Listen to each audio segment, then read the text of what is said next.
오늘은 요시야 이후 남쪽 유다의 마지막 네 왕들 중에서 여호야긴에 대해서 살펴보겠습니다. 지난주에 살펴본 것처럼 남쪽 유다의 위대한 왕이었던 요시야가 죽고 그의 둘째 아들 여호아하스가 먼저 왕이 됩니다. 그런데 애굽왕 바로느크가 와서 여호아하스를 애굽으로 잡아가고 대신 요시야의 첫째 아들이며 여호아하스의 형인 엘리야김을 왕으로 세웁니다. 그리고 엘리야김의 이름을 여호야김으로 바꿉니다. 여호야김이 11년을 다스린 후 죽고 요시야의 손자이며 여호야김의 아들인 여호야킨이 왕이 됩니다. 그런데 바벨론 왕 느부갓네살이 올라와서 여호야긴을 바벨론의 포로로 끌고 가고 대신 요시야의 셋째 아들이며 여호야긴의 삼촌인 마따니아를 왕으로 세웁니다. 그리고 마따니아의 이름을 시드기야로 바꿉니다. 시드기야를 끝으로 남쪽 유다는 완전히 멸망하고 맙니다. 참 안타까운 것은 요시야는 위대한 종교 개혁을 일으킨 훌륭한 왕이었는데 반해서 그의 세 아들과 손자는 이처럼 하나같이 악한 왕이었다는 사실입니다. 그래서 결국 남쪽 유다가 망하고 맙니다. 어떻게 4명의 왕들 중에서 선한 왕이 한 명도 없었을까요? 한 명이라도 있었다면 남쪽 유다가 망하지 않았을지도 모릅니다. 참으로 안타까운 사실입니다. 왜 이런 일이 발생했을까요? 그럼 성경을 통해서 그 이유가 무엇인지, 그리고 하나님이 왜 남쪽 유다에 이런 수치스럽고 굴욕적인 역사를 우리에게 보여주시는 것인지 본문을 통해서 한번 살펴보겠습니다. 먼저 8절부터 9절입니다. 여호야긴이 왕이 될 때에 나이가 18세라 예루살렘에서 석 달간 다스리니라. 그의 어머니의 이름은 너수다요 예루살렘 엘라단의 딸이더라. 여호야긴이 그의 아버지의 모든 행위를 따라서 여호와 보시기에 악을 행하였더라. 아버지 여호야김이 죽고 아들인 여호야긴이 18세 때에 왕이 되어 석 달간을 다스립니다. 근데 여호야긴이 그의 아버지의 모든 행위를 따라서 여호와께서 보시기에 악을 행했다고 말씀합니다. 그러니까 여호야긴은 그의 아버지 여호야김을 본받아서 악을 행한 것입니다. 여호야김은 지난 시간에 살펴본 것처럼 여호와의 율법책을 칼로 찢고 불에 태운 사람이죠. 그런데 여호야긴이 그런 아버지의 불신앙을 본받은 것입니다. 이처럼 우리의 모습을 자녀들이 보고 배운다는 사실을 우리는 늘 기억해야 됩니다. 그래서 자녀들은 우리의 모습을 보여주는 거울인 것입니다. 따라서 우리는 자녀에게서 잘못된 모습이 보일 때 그들을 야단치기 전에 저게 바로 내 모습이구나 하는 것을 알고 먼저 나를 고쳐야 됩니다. 왜냐하면 우리도 여호야김처럼 하나님의 말씀을 찢고 불에 태울 때가 너무도 많기 때문입니다. 교회에서는 신앙이 좋은 것처럼 행동하지만 실제 삶에서는 저 가정이나 교회 바깥의 삶은 그렇지 못할 때가 많습니다. 하나님을 믿는다고 하면서도 기뻐하지 못하고 감사하지 못하고 사랑하지 못할 때가 얼마나 많습니까? 입술로는 하나님이 나와 함께 하시면서 나를 지키시고 선한 길로 인도하신다고 잘도 말하면서도 걱정하고 염려하고 절망하고 좌절하고 낙심할 때가 얼마나 많습니까? 또 누군가를 미워하고 험담하고 욕할 때가 얼마나 많습니까? 그런 내 모습을 보고 자녀들이 배운다는 것을 기억해야 됩니다. 그리고 여호와의 책임은 결국 납니다. 따라서 그런 행동들은 나라는 존재를 찢고 불에 태우는 것입니다. 나 스스로를 지옥의 존재로 만드는 것입니다. 따라서 우리는 자녀들을 위해서뿐만 아니라 무엇보다 나를 위해서 늘 하나님의 은혜를 구하고 말씀 속에 거하는 삶을 살아야 됩니다. 그리고 또한 자녀 입장에서는 설령 부모가 믿음이 없고 신앙의 본을 보이지 못한다고 해서 낙심하거나 절망하지 말고 하나님을 바라보아야 됩니다. 왜냐하면 요시야는 아버지가 남쪽 유다에서 가장 악한 왕인 므낫세였지만 가장 위대한 왕이 되었습니다. 반면 여호아스와 여호야김은 그들의 아버지 요시야가 가장 선하고 위대한 왕이었지만 그들은 악한 왕이 되었기 때문입니다. 그러니까 우리가 얼마나 좋은 믿음을 가지느냐, 얼마나 위대한 믿음의 사람이 되느냐는 환경에 달려 있는 것이 아닙니다. 물론 우리는 어떻게 해서든지 자녀들에게 좋은 본을 보이고 좋은 환경을 제공해 주려고 해야 됩니다. 그러나 좋은 환경이 아니면 안 된다라는 생각은 잘못된 것입니다. 중요한 것은 자녀들에게 믿음을 물려줘야 되고 하나님을 만나도록 해줘야 됩니다. 성경을 보면 위대한 믿음의 인물들은 오히려 한결같이 고난과 너무도 어렵고 힘든 환경을 통과했습니다. 모세가 그랬고 요셉이 그랬고 다윗이 그랬습니다. 모세는 40년 동안 모든 사람에게 잊혀진 채 광야에서 장인 이도르의 양을 쳤고, 요셉은 17세 때 애굽의 노예로 팔려가서 30세의 총리가 되기까지 감옥에 갇혀 지내는 고난을 통과했습니다. 다윗도 십수년간을 사울 왕에게 쫓겨 광야를 도망다니는 삶을 살아야 했습니다. 그 고난이 그들을 겸손하게 만들었고 하나님을 의지하는 자로 만들었고 세상의 풍조에 흔들리지 않는 믿음의 사람으로 만들었던 것입니다. 오히려 제 생각에는 요시아의 세 아들들과 손자가 이렇게 한결같이 악한 왕이 된 것은 왕궁에서 고생 없이 너무 편하게 가인 보호를 받으며 자랐기 때문이 아닌가라는 생각이 듭니다. 왜냐하면 고난을 겪지 않으면 인간은 결코 내가 누구인지를 알 수가 없기 때문입니다. 그래서 자기를 가대평가합니다. 그러면 결코 겸손해질 수가 없고 하나님을 의지하지 않습니다. 그러니 여러분 자녀들을 너무 과잉보호하려고 하지 마시고 하나님을 만나도록 해주시기 바랍니다. 자녀들이 방황하고 실패하고 시행착오와 고난을 겪고 밑바닥까지 내려가서 하나님을 만나는 기회를 부모가 빼앗아서는 안 됩니다. 그런 과정을 통과할 때 우리의 자녀들이 위대한 믿음의 사람이 되는 것입니다. 또 10절부터 12절입니다. 그때의 바벨론의 왕 느부갓네살의 신복들이 예루살렘에 올라와서 그 성을 애워사니라. 그의 신복들이 애워살 때 바벨론의 왕 느부갓네살도 그 성에 이르니 유다의 왕 여호야긴이 그의 어머니와 신복과 지도자들과 내시들과 함께 바벨론 왕에게 나아가며 왕이 잡으니 때는 바벨론의 왕 8째 해이라. 여호야긴 때에 바벨론 왕 느부갓네살의 신복들이 와서 예루살렘 성을 애워쌉니다. 우리가 멸망하기 직전에 남쪽 유다를 보면 계속 애굽과 바벨론이 번갈아 가면서 유다를 쳐들어옵니다. 왜냐하면 이때는 애굽과 바벨론이 서로 패권을 두고 경쟁을 하던 시기이기 때문입니다. 그래서 남쪽 유다의 왕들은 애굽과 바벨론 두 나라 중에서 어디에 줄을 쓸 것인지를 두고 늘 계산을 했습니다. 애굽이 강해 보이면 애굽에 줄을 서고 바벨론이 강해 보이면 바벨론에 줄을 섰습니다. 그런데 그랬더니 늘 헛다리를 짚더라는 것입니다. 애굽이 강해 보여서 애굽에 줄을 서면 바벨론이 와서 공격합니다. 바벨론이 강해 보여서 바벨론에 줄을 서면 애굽이 쳐들어옵니다. 우리도 이 세상을 살아가다 보면 어디에 줄을 쓸 것인가 하는 선택의 기로에 늘 서게 됩니다. 이 사람에게 줄을 쓸까? 아니면 저 사람에게 줄을 쓸까? 이쪽 편에 줄을 쓸까? 아니면 저쪽 편에 줄을 쓸까? 이 당에 줄을 쓸까? 저 당에 줄을 쓸까? 아내에게 줄을 쓸까? 어머니에게 줄을 쓸까?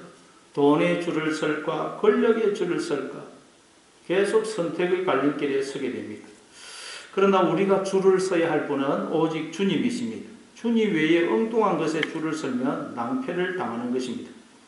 남쪽 유다의 왕들이 애굽에 줄을 쓸 것이냐, 바벨론에 줄을 쓸 것이냐, 거기에 신경 쓰지 말고 오직 하나님만 바라보고 하나님만 의지했다면 고민할 것도 없고 또 낭패도 당하지 않았을 것입니다. 여러분 오늘 우리는 어디에 줄을 서고 있습니까? 어디에 줄을 서려고 고민을 하고 있습니까? 오직 하나님에게 줄을 서시는 여러분 되시기를 바랍니다. 또한 느부갓네살의 신복들이 예루살렘 성을 애워쌌듯이 우리도 인생을 살아가다 보면 사방으로 애워싸일 때가 많습니다. 앞이 보이지 않는 절망의 환경이 우리를 애워쌀 때가 있습니다. 질병과 사고가 우리를 애워쌀 때가 있습니다. 두려움과 불안이 우리를 애워쌀 때가 있습니다. 후회와 미움과 분노가 우리를 애워쌀 때가 있습니다. 불평과 원망이 우리를 애워쌀 때가 있습니다. 그때 우리는 우리를 애워싼 환경이나 나를 바라보면 안 됩니다. 출애굽기 14장에 보면 하나님께서 이스라엘 백성들을 홍해 바다가 가로막고 있고 양옆에는 산이 있고 뒤에는 애국 군대가 쫓아오는 그런 상황으로 인도하십니다. 완전히 사방이 적으로 절망적인 환경으로 에워싸인 것입니다. 그곳으로 하나님이 인도하셨어요. 그때 이스라엘 백성들은 자신들을 에워싸고 있는 절망적인 환경만 보고 하나님께 불평과 원망을 쏟아냅니다. 그래서 모세가 뭐라고 말합니까? 출애굽기 14장 13절입니다. 모세가 백성에게 이르되 너희는 두려워하지 말고 가만히 서서 여호와께서 오늘 너희를 위하여 행하시는 구원을 보라. 너희가 오늘 본 애굽 사람을 영원히 다시 보지 아니하리라. 모세는 자신을 둘러싸고 있는 절망적인 환경만 쳐다보고 두려움과 절망에 빠져 불평, 원망을 쏟아내고 있는 백성들에게 너희는 두려워하지 말고 여호와께서 너희를 위하여 행하시는 구원을 보라고 말씀합니다. 그러니까 하나님께서 절망적인 환경이, 고난과 환난이, 역경이 우리를 에워싸는 것을 허락하시는 것은 우리로 하여금 하나님의 구원을 보도록 하기 위함인 것입니다. 우리가 도시에 살면 뭐든지 눈에 잘 안 들어옵니다. 왜냐하면 우리의 시선을 빼앗아가는 것이 너무 많아서 그렇습니다. 그러나 우리가 아무것도 없는 광야에 나가면 모든 것이 뚜렷이 보입니다. 사람 한 사람도 너무나 확 눈에 들어오고 풀 하나도 눈에 들어옵니다. 마찬가지로 우리가 사방으로 우겨쌈을 당할 때 비로소 하나님이 우리 눈에 보이는 것입니다. 그래서 하나님은 우리가 사방으로 우겨쌈을 당하는 것을 허락하시는 것입니다. 고린도후서 4장 8절입니다. 우리가 사방으로 우겨쌈을 당하여도 쌓이지 아니하며 답답한 일을 당하여도 낙심하지 아니하며, 사방으로 우겨쌈을 당했는데 쌓이지 않는다는 것입니다. 그 이유가 뭡니까? 그때 비로소 우리는 하나님을 보기 때문입니다. 하나님을 보면 쌓이지 않습니다. 이게 신앙의 역설입니다. 여러분, 사방으로 우겨쌈을 당하고 있습니까? 나를 에워싸고 있는 절망적인 환경을 보지 말고, 나를 보지 말고, 나를 힘들게 하는 그 사람을 보지 말고 나를 위하여 놀라운 구원을 행하고 계시는 하나님을 보시기 바랍니다. 그러면 쌓이지 않는다는 것입니다. 그런데 느부갓네살이 보낸 군사들에 의해서 둘러싸인 여호야긴은 하나님을 보지 않고 인간적인 방법을 씁니다. 바벨론 왕이 도착을 하니까 여호야긴이 자기의 어머니, 신복, 지도자 네시를 데리고 바벨론 왕 앞에 나갑니다. 거기 줄을 선 거예요.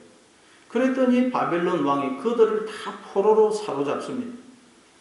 사방으로 에워싸였을 때 하나님을 보지 않고 자꾸 나를 둘러싸고 있는 적들만 쳐다보면 이렇게 그것들의 포로가 되는 것입니다. 인간은 무엇에 사로잡혔느냐에 따라서 살기도 하고 죽기도 하는 것입니다. 하나님께 사로잡히면 삽니다. 그러나 하나님 외에 다른 것에 사로잡히면 포로가 되고 죽는 것입니다. 우리는 언제나 하나님께 사로잡혀야 됩니다. 그 말은 언제나 하나님을 내 마음의 주인으로 머리로 영접하여 그분의 뜻에 순종하는 것을 말합니다. 신앙생활이란 머리 대신 하나님께 몸이 나를 낮추는, 길들이는 훈련을 하는 것입니다. 즉 하나님께 사로잡히는 훈련을 하는 것입니다. 빌립보서 3장 12절입니다. 내가 이미 얻었다 함도 아니요 온전히 이루었다 함도 아니라 오직 내가 그리스도 예수께 잡힌 바 된 그것을 잡으려고 달려가노라.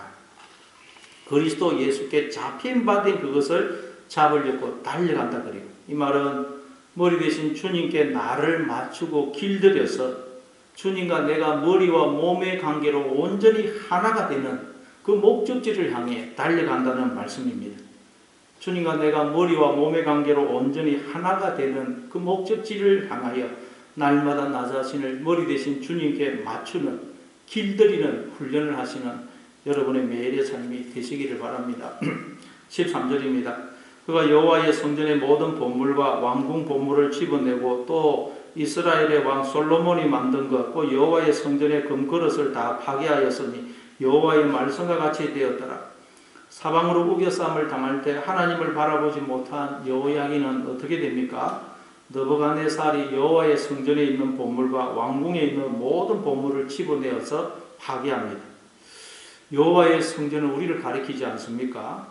그러니까 우리가 하나님을 바라보지 않으면 하나님이 우리에게 주신 생명과 복을, 모든 보배를 빼앗기게 된다는 말씀입니다. 뿐만 아닙니다. 14절부터 18절입니다. 그가 또 예루살렘의 모든 백성과 모든 지도자와 모든 용사 만명과 모든 장인과 대장장이를 사로잡아가며 비천한 자 외에는 그 땅에 남은 자가 없었더라. 그가 여호야긴을 바벨론으로 사로잡아가고 왕의 어머니와 왕의 아내들과 내시들과 나라의 근세에 있는 자도 예루살렘에서 바벨론으로 사로잡아가고 또 용사 7,000명과 장인과 대장장이 1,000명 곧 용감하여 싸움을 할 만한 모든 자들을 바벨론 왕이 바벨론으로 사로잡아가고 바벨론 왕이 또 여호야긴의 숙부 마따니아를 대신하여 왕으로 삼고 그의 이름을 고쳐 시드기야라 하였더라. 여호와의 성전과 왕궁에 있는 모든 보물을 끄집어내어서 파괴한 느부갓네살은 더 나아가서 여호야긴과 그의 어머니, 그의 아내들, 내시들, 권세 있는 자들, 용사 7,000명, 장인, 대장장이들을 다 바벨론에 포로로 사로잡아 갑니다. 그러니까 지도층에 있는 자들, 무슨 기술자들, 전문가들을 다 끌고 간 것입니다. 기술자들, 지도자들, 전문가들이 있어야 나라가 운영이 될 수 있는데 이들을 다 데려간 것입니다. 그래서 유다 나라가 결코 일어서지 못하게, 결코 바벨론에 대항하지 못하게 완전히 망하도록 한 것입니다. 그렇게 해서 유대에는 비천한 자들만 남았다고 말씀합니다. 그런데 유대에 남았던 이 비천한 자들, 무식하고 가진 것 없고 할 줄 아는 것이 아무것도 없는 이들이 나중에 어떻게 합니까? 오직 하나님의 약속의 말씀을 붙들고 하나님만 바라봅니다. 그랬더니 하나님이 이들을 회복시켜 주십니다. 여러분, 우리는 하나님 앞에서 비천한 자리로 내려가야 됩니다. 내 속에 있는 왕들, 기술자들, 군인들, 대장장이들, 직공들, 용사들, 전문가들은 다 떠나보내고 비천한 자로 하나님 앞에 남아야 됩니다. 인간적인 계산과 판단과 내 경험, 내 기술, 내 지혜, 내 생각, 내 능력을 다 내려놓고 오직 하나님의 은혜와 도우심만 구하는 자리로 내려가야 됩니다. 심령이 가난하고 애통한 자리로 내려가야 됩니다. 하나님, 저는 아무것도 모릅니다. 무엇을 해야 될지, 어디로 가야 할지 아무것도 모릅니다. 그러니 하나님, 저를 불쌍히 여기사 저를 붙들어 주시고 인도해 주세요 하고 비천한 자리로 내려가서 오직 하나님만 바라보고 하나님만 의지해야 됩니다. 그때 우리는 살아나는 것입니다. 회복되는 것입니다. 하나님 나라가 임하는 것입니다. 그리고 느부갓네살이 여호야긴의 숙부이며 요시야의 셋째 아들인 마따니아를 여호야긴 대신 왕으로 세우고는 그의 이름을 시드기야로 바꿉니다. 앞에서는 애국왕 바로느고가 엘리야김의 이름을 여호야김으로 바꾸었는데 이번에는 느부갓네살이 마따니아의 이름을 시드기야로 바꿉니다. 마따니아는 하나님의 선물 또는 하나님이 주셨다라는 의미이고 시드기야는 하나님의 또는 하나님은 어로시다라는 뜻입니다. 둘 이름 다 좋은 의미입니다. 그러나 느부갓네살은 조롱하는 의미로 이름을 바꾼 것입니다. 너에게 있는 모든 것을 하나님이 주셨다고? 야, 내가 너에게 있는 모든 것을 너에게 줄 수도 있고 빼앗을 수도 있는 거야. 그런 의미로 이름을 바꾼 것입니다. 이처럼 세상은 우리의 이름을 바꾸려고 합니다. 우리의 생각과 존재를 바꾸려고 합니다. 그래서 우리는 틈만 나면 이 세상의 유혹에 넘어가서 이름을 바꾸죠. 나에게 있는 이 생명, 지혜, 능력, 은사, 재능, 자녀, 부 모든 건 내 거야. 나는 내 인과 능력으로 살고 있어. 그렇게 생각할 때가 많죠. 그게 바로 우리가 이름을 바꾼 것입니다. 그러면 우리는 하나님이 주신 생명과 모든 복을, 보배를 잃고 포로가 되는 것입니다. 로마서 12장 2절입니다. 너희는 이 세대를 본받지 말고 오직 마음을 새롭게 함으로 변화를 받아 하나님의 선하시고 기뻐하시고 온전하신 뜻이 무엇인지 분별하도록 하라. 이 세대를 본받지 말라고 말씀합니다. 세상이 우리 속에 주입하는 생각, 그 사조를 본받지 말라는 것입니다. 따라가지 말라는 것입니다. 우리는 틈만 나면 세상이 우리에게 주입하는 생각을, 사조를 본받습니다. 그래서 이름을, 존재를 바꿉니다. 그렇기 때문에 우리는 날마다 마음을 새롭게 해야 됩니다. 어떻게 할 때 마음을 새롭게 할 수 있습니까? 하나님의 말씀이 내 마음속에 들어올 때 마음이 새롭게 되는 것입니다. 그래서 하나님의 선하시고 기뻐하시고 온전하신 뜻이 무엇인지 분별하라고 말씀합니다. 우리를 향하신 하나님의 뜻은 언제나 선하시다는 것입니다. 항상 우리에게 좋은 것을 주시며 우리를 잘되게 하는 것이고 또 우리를 기뻐하시는 것이고 온전하신 것이라고 말씀합니다. 그러게 언제나 말씀에 붙었어서 나에게 주어진 생명, 지혜, 힘, 능력, 재능, 가족부 모든 건 하나님이 주신 것이다. 하나님은 나에게 은혜와 평강과 복주기기를 기뻐하시는 분이다. 나는 하나님의 은혜와 복주심 속에 살고 있다 하는 걸 기억하셔서 항상 기뻐하고 감사하시는, 그래서 하나님의 기쁨이 되는 여러분 되시기를 바랍니다. 이렇게 해서 여호야긴이 바벨론의 포로로 끌려가서 살다가 거기서 죽습니다. 근데 놀라운 것은 뒤에 열왕기하 25장 27절부터 30절입니다. 유다의 왕 여호야긴이 사로잡혀간 지 37년 곧 바벨론의 왕 에윌 모로닥이 즉위한 원년 12월 그달 27일에 유다의 왕 여호야긴을 옥에서 내놓아 그 머리를 들게 하고 그에게 좋게 말하고 그의 지위를 바벨론에 그와 함께 있는 모든 왕의 지위보다 높이고 그 제수의 의복을 벗게 하고 그의 평생에 항상 왕의 앞에서 양식을 먹게 하였고 그가 쓸 것은 날마다 왕에게서 받는 양이 있어 종신토록 끊이지 아니하였더라.